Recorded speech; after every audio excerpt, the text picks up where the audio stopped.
Hello everyone, and welcome back to the Upscale Plaid Quilt Along. My name is Brittany, owner and founder of Lo and Behold Stitchery, and we are making the Upscale Plaid quilt pattern together.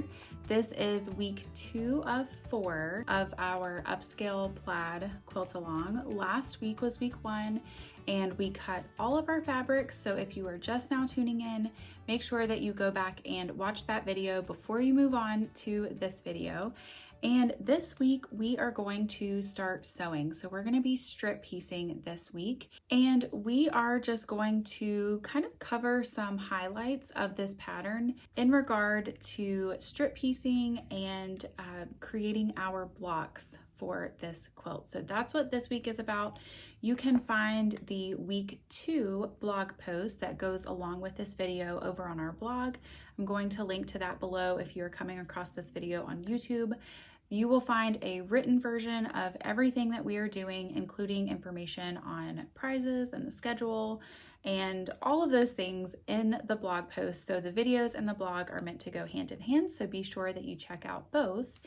And let's see here. I think that we are ready to jump in. So like I said, we are creating blocks A, B, C, and D this week. It's kind of cool to think about this quilt in terms of blocks. I wouldn't necessarily say that it's a block-based quilt, but whenever you break down the components, there are definitely just a few things, a few components to creating this quilt, which really just makes it super simple whenever we go to sew everything together. So this is creating our building blocks for sewing our quilt top together. So while we are going to be sewing this week, we're also going to be doing some cutting as well. So you're going to need your sewing machine and also your cutting mat, ruler, rotary cutter, all of those things.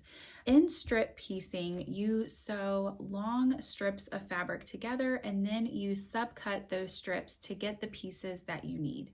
This is just kind of a time saver. It's more efficient and it really is kind of fun. It's nice to just kind of focus on doing one thing and then cutting everything up to create smaller pieces. So that's what we're going to be doing this week. Before we jump in, if you are feeling a little bit iffy about your seam allowance, that's okay.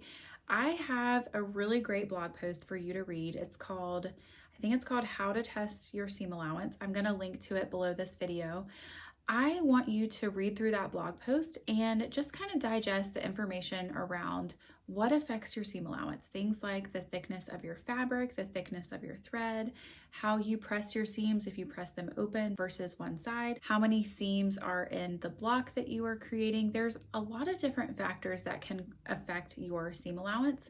And while Upscale Plaid uses just a standard true 1/4 inch seam allowance, I do want you to test that out before you get started. It's always a good idea that for any new project, or if you're sewing with new fabrics or a new thread or doing a new kind of technique or any combination of any of those, it's always a good idea just to test your seam allowance and make sure that it's exactly where you want it to be before you get too far into your quilt.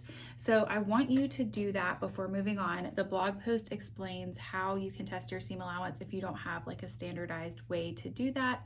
You can also test your seam allowance using the fabrics and measurements that are within this quilt pattern. So if you can do a test block or just use the size pieces that are in here, that's going to be a really great way to test your seam allowance. And I'm going to talk a little bit about seam allowance as we move on with this strip piecing. And you'll see that you can also test your seam allowance as you are making the quilt. So we're going to be checking in on that throughout this process just to make sure things are exactly where we want them to be. So be sure to click over to read about seam allowance if that's something that you just need a little bit of a refresher on. Generally speaking, if you sew your pieces together and they are measuring larger than what you expect them to measure, or they're measuring larger than what the pattern says they should measure, then that means that your seam allowance was a little bit too small. And the opposite is also true. If you sew your pieces together and it's coming out smaller than what the pattern says, that means your seam allowance was just a little bit too big.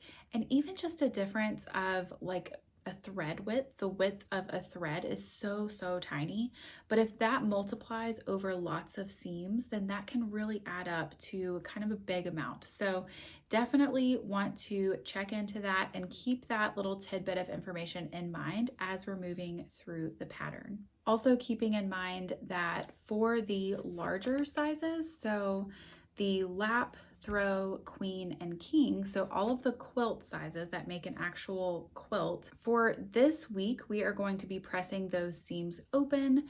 Pressing your seams open generally gives you a little bit of a more accurate depiction of what your seam allowance is.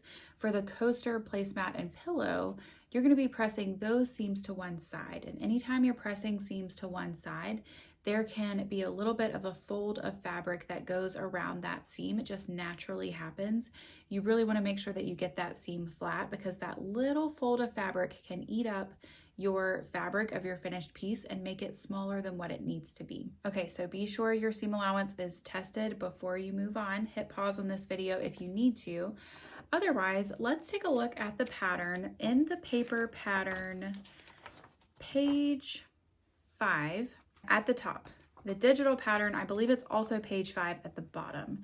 There is a diagram that shows us block A, block B, block D, and block C. So just take a look at that and see where your blocks are appearing within the quilt. And those are the components that we are going to be making this week. I also want to point out the text that is beside that diagram. It's just letting us know that blocks A, B, C, and D are constructed by strip piecing.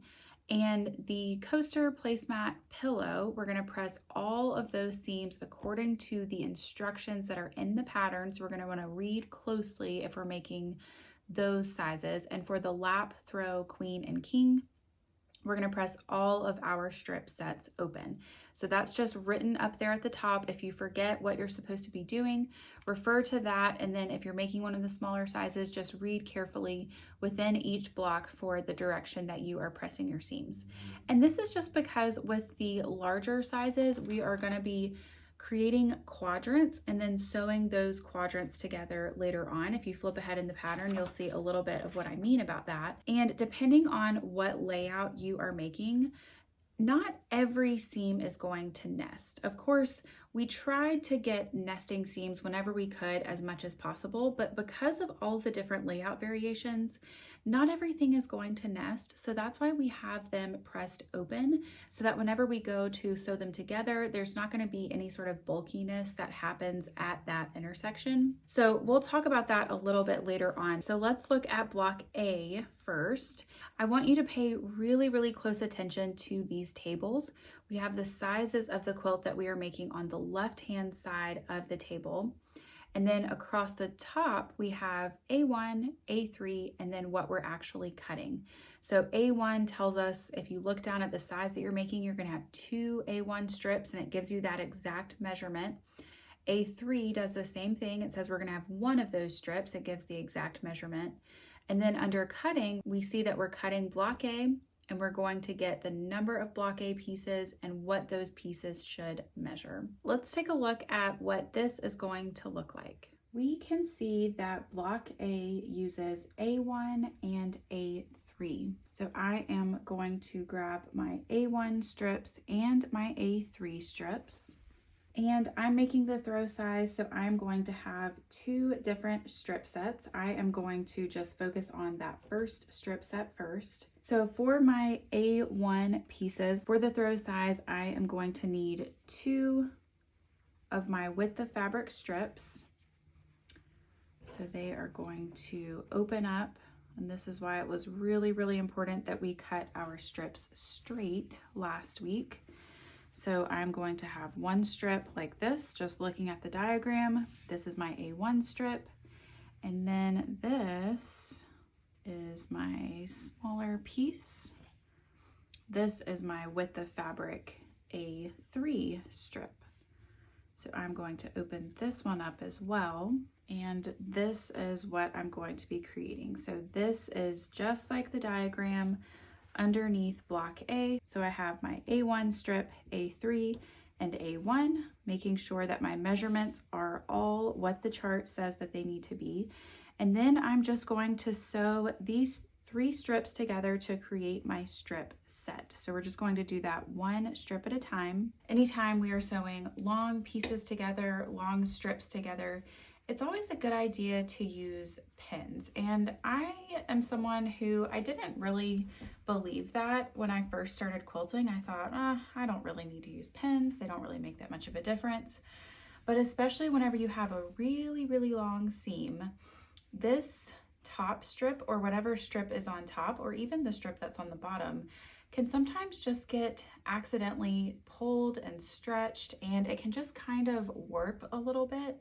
If you've ever sewn borders onto a quilt and they kind of got a little bit wavy, then that's probably why. So really using pins, making sure that your fabrics stay perfectly aligned for the entire length of this seam is going to help you make sure that your strips don't get wonky and that your seam just stays nice and straight. So if you are just very much against pins, like I was for so long, maybe just give them a try and see what you think. I will say that I definitely notice a difference whenever I take the time to pin and do this step. So just every couple inches or so, it doesn't need to be a lot of pins, but just something to get everything in place.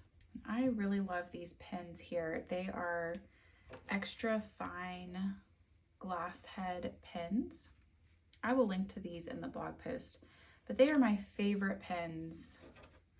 I mean, they're really the only pins I've ever used, but I think that they're just really nice because they're so thin and they're super, super sharp. So I really love using these pins. Okay, let me put just one down here. Why not? All right, so now this is what that looks like. I have my A3 and A1 with the fabric strip pinned together. So let's take this to the sewing machine. So I am piecing with just a cream color thread.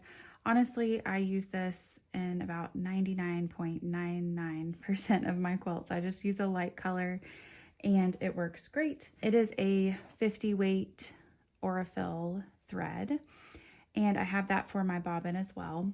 I have my stitch length turned down to 1.8 because we are going to be cutting through these seams as a part of strip piecing. So we're going to be slicing up our pieces for our blocks, and we do not want this seam to unravel. So anywhere from a 1.8 to a 2 millimeter stitch length is kind of where I fall whenever I do strip piecing. Honestly, that's about what I use for any kind of piecing, but definitely strip piecing, I have it turned down to 1.8. So like I said, just a standard 1/4 inch seam allowance. We want to make sure that we have that tested before we started. If we find out after the fact that our strips are a little bit too big or a little bit too small, then we're going to have to do some seam ripping. It's better to just find that out up front and really nail down where your seam allowance needs to be before you get everything sewn together.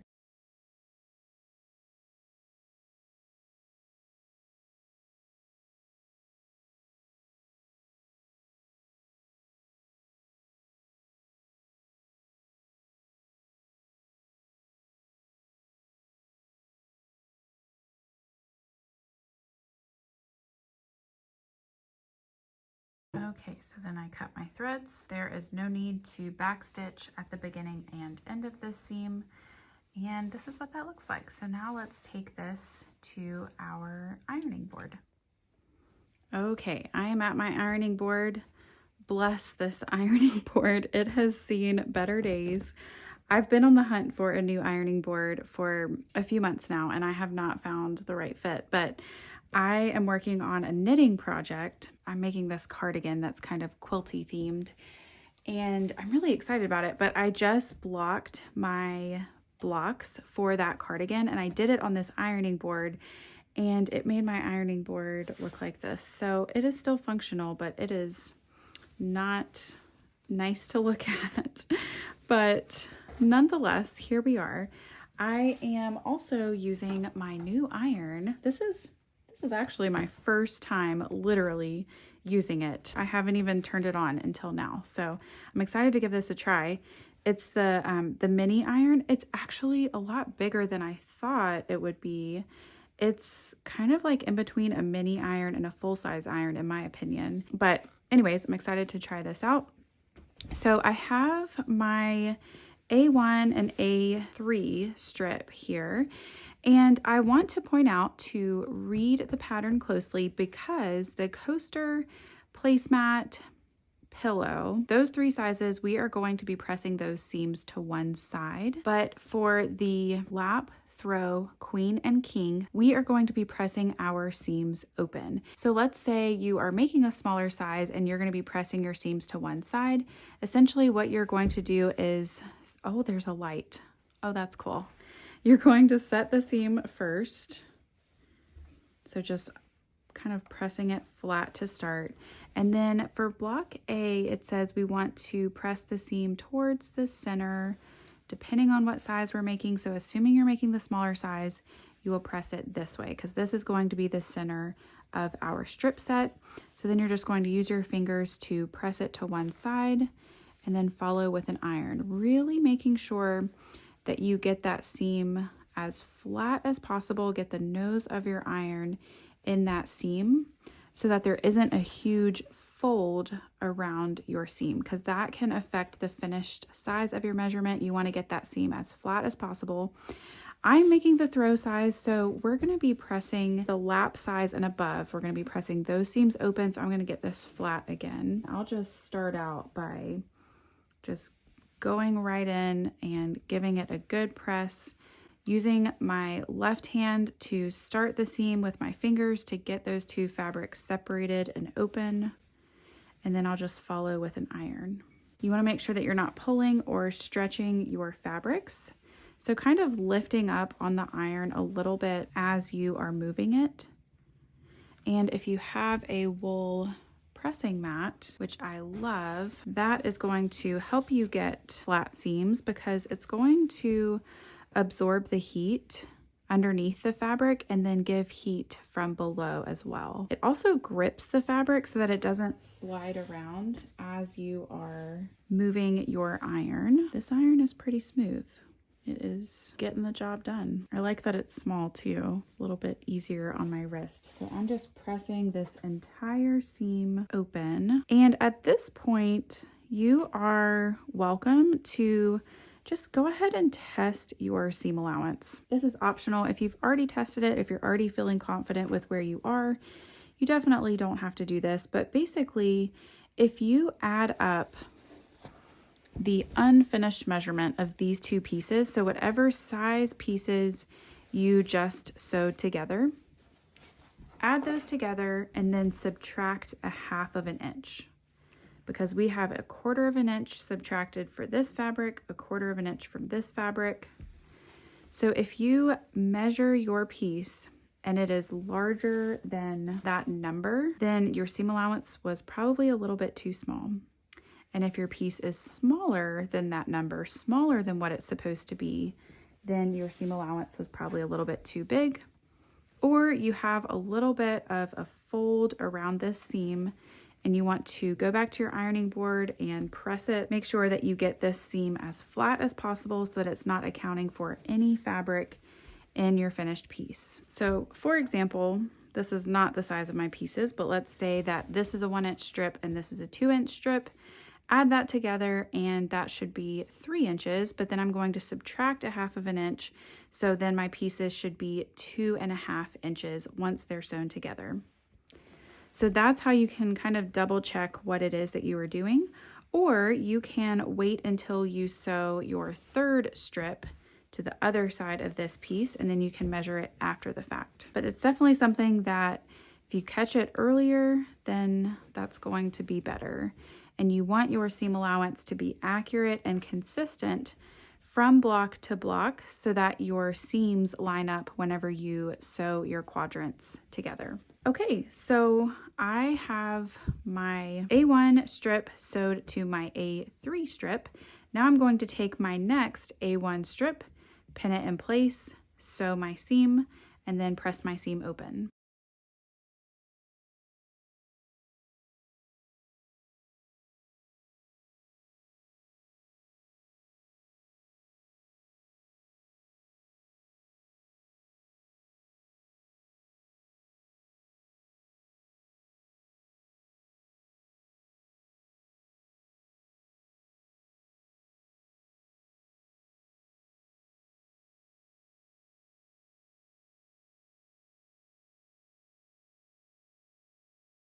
If you're looking for a little bit of extra credit with your flat seams, then you can use something that's called a tailor's clapper.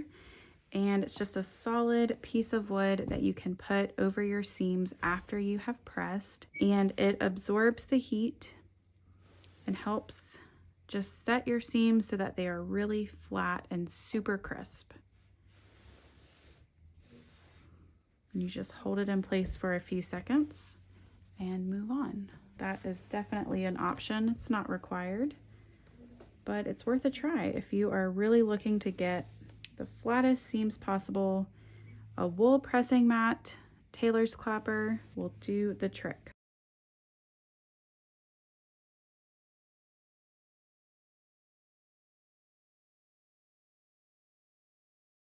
Okay, so this is our first strip set. I am going to go ahead and take this to my cutting table and start cutting my block A pieces. First, what I am going to do is trim off my selvages to create a fresh edge. And so this is a good time to point out that we really want to pay attention to the measurement of our strip sets. There can be discrepancy if your seam allowances are a little bit off, or if you didn't press your seams as flat as possible. So it's a really good time before you start cutting things up to just measure your strip set. And for whatever size you are making, you want to make sure that your strips, once they're sewn together, measure that second measurement in the piece that you're cutting. So let me go ahead and trim off this piece right here. I want to make sure that I'm not wasting too much. We were pretty generous with the number of pieces that you can get from each strip set, so there should be a little bit of wiggle room. And especially since I know I'm sewing with Kona solids, that's a little bit larger than 42 inches, and the pattern overall assumes that you're working with 42 inches, but definitely keep in mind that you don't want to cut off too much. So then I'm going to flip this strip set around so that I can then use my ruler to cover up my piece that I'm wanting to cut, and then I will cut my piece all the way down my strip set from there. So for the throw size, my piece needs to be 3 inches. So I'm lining up 3 inches on this side with the edge that I just cut, and then it needs to be 6 3/4 inches this way. So if it's measuring larger than what you need it to be, then your seam allowance was a little bit too small. So it was a little bit too scant. And if your piece is measuring smaller than what you need it to measure, that means that your seam allowance was just a little bit too big, or you might need to just press your seams to make sure that they are as flat as possible. But definitely pay attention to this measurement of your strip set. You want it to be as accurate and precise as possible. So I'm lining up 3, and then a horizontal measurement, and it also should be horizontal seam should be lined up with my ruler there as well. Going to cut, and then this is what that looks like. So this is one of my block A's. We want to be very gentle and careful with this piece because we've cut through these seam allowances. We don't want to handle them too much because we don't want those seams to unravel. So we're just going to set those aside and keep cutting until we get all of the block A pieces that the cutting chart tells us that we need from this first strip set. So again, I'm using the lines on my ruler, not the lines on my cutting mat, really making sure that I'm getting my pieces cut as accurately as possible.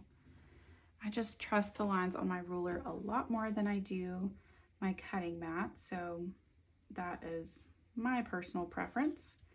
Feel free to do whatever makes you the most comfortable.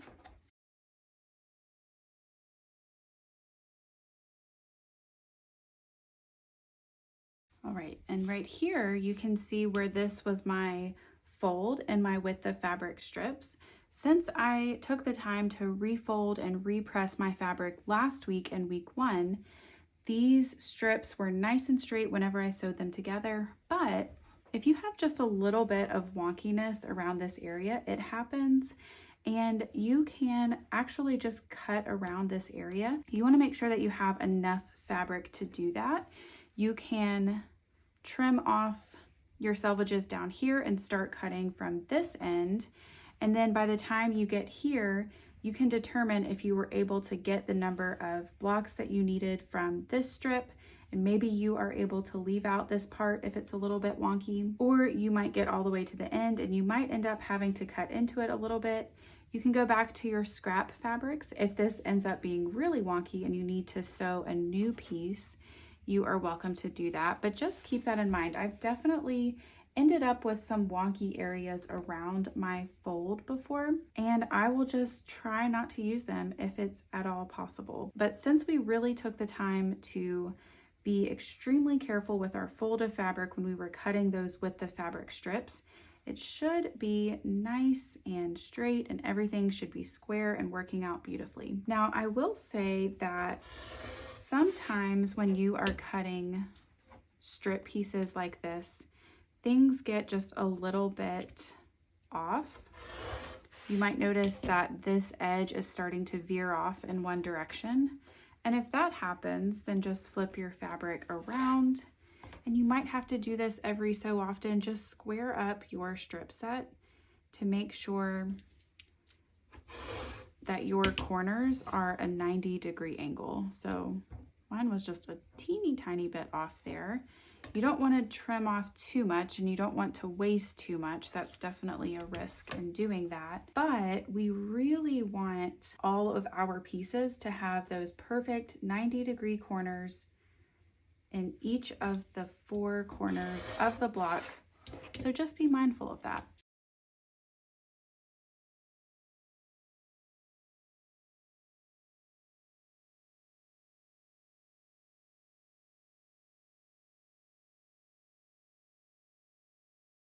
So this is scrap.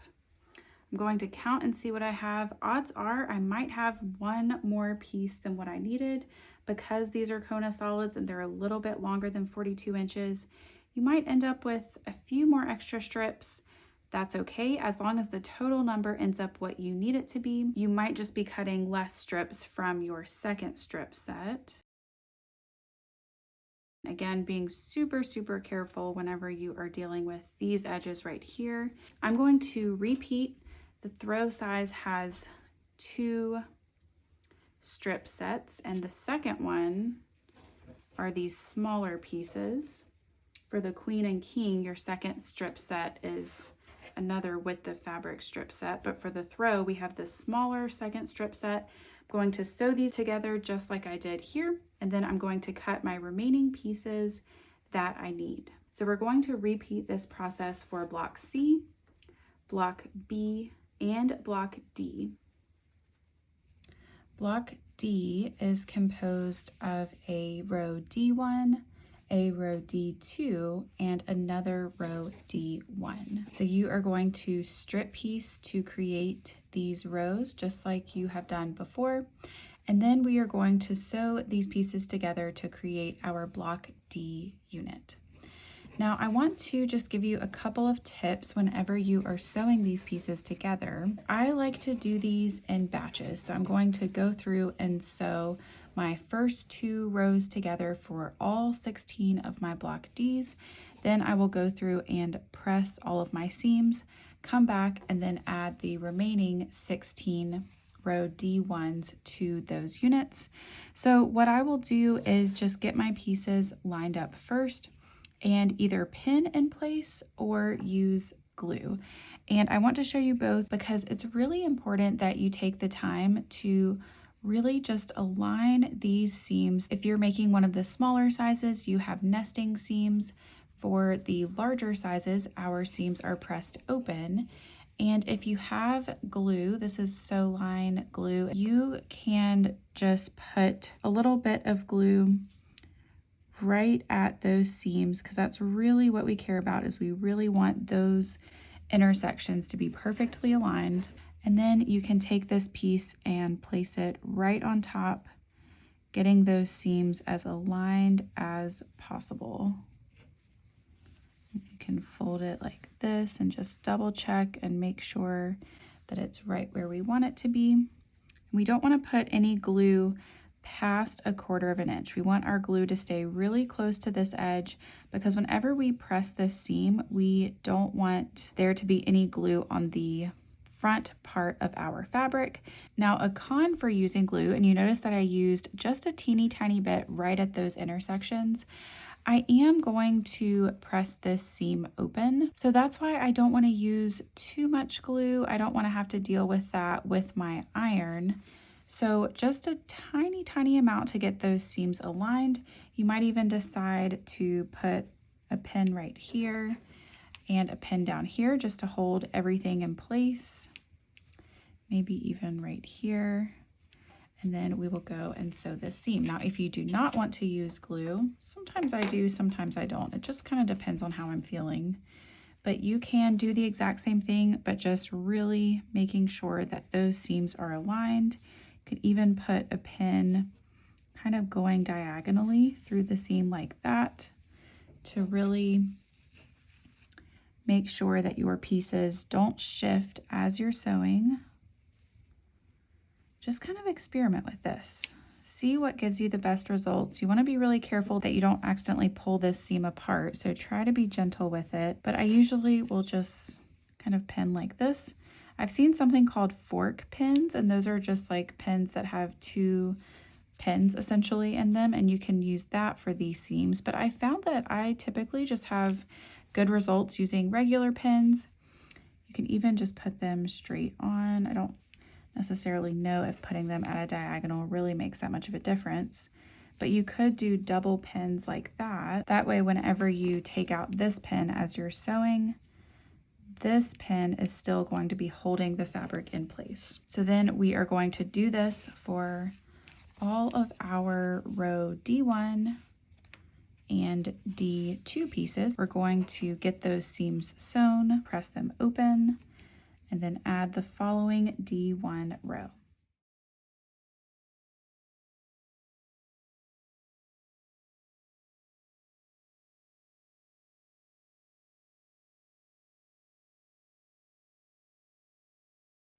And this is what your block D unit is going to look like. Double check the measurement, make sure that it measures what it is supposed to measure. There's a chart underneath step 3 that tells you how many of these block D units you need to make per size, and also what size these pieces should be. So really consider using glue, whether it's this sew line glue or any sort of washable glue like an Elmer's glue stick or the liquid glue. You can use that as well, but the glue can really help you get your points to line up, or you can use pins and that works too. You can see that I've pressed my seams open like that, and there we go. Okay, so by the end of this week, you should have all of your block A, block B, block C, and block D pieces made. So all of our strip piecing is done. And now we are ready for quilt top assembly. So we are going to be covering quilt top assembly in the next 2 weeks, and we've split it up so that week 3 next week is going to be steps 1 and 2 under quilt top assembly. So we're just going to be creating our rows. And then week 4 is going to be steps 3 and 4 under quilt top assembly. So make sure you don't get too far ahead. We are going to be covering that a little bit later on. So after you have all of your blocks made, you can go ahead and lay everything out kind of according to that diagram under quilt top assembly, but wait until you start sewing things together because I'm going to have some tips for next week for that process. Before you go, I want to tell you about the week 2 prize. So this prize is also 2 different items, and they are my matching heirloom fat quarter bundle and thread collection. So the fat quarter bundle is my latest curated bundle with Robert Kaufman, and I just think it's so, so beautiful. It ships to stores April 2024, so you are going to be getting this bundle before anyone else, and it includes just this gorgeous array of colors and textures. There are Kona solids and some Essex yarn dyed wovens. It's just so, so beautiful. I have lots of projects that I have made with this bundle that I cannot wait to share with you, but you are going to win the bundle and the thread collection. The thread collection is with Aurifil, and it is a mixture of 50 weight and 12 weight threads. You can use it for quilting, binding. You can do like a big stitch binding with the 12 weight thread, and it matches with the fat quarter bundle. So both of these items, the thread collection is ready to ship. The fat quarter bundle is for pre-order. You can also get them as a bundle together. They are in our shop, but one lucky winner is going to win both of those items. And to enter, same as last week, you are going to want to post a progress picture of your progress from this week. You're going to want to use the hashtags #Upscale Plaid QAL, #Upscale Plaid Quilt, and #Lo and Behold Patterns. I will have those listed in the blog post. And then last but not least, most importantly, you want to make sure that you tag Lo and Behold Stitchery in the photo, not just in the caption. It needs to be in the photo. And you want to do that before week 3, and a winner will be randomly selected. It is open worldwide, not affiliated with Instagram or Facebook. We are just going to go through and pick a random winner. So make sure you have entered. And otherwise, I think that is all. I hope that you have enjoyed this pattern so far, and I'm excited to see you next week, same time, same place for week 3. Bye for now.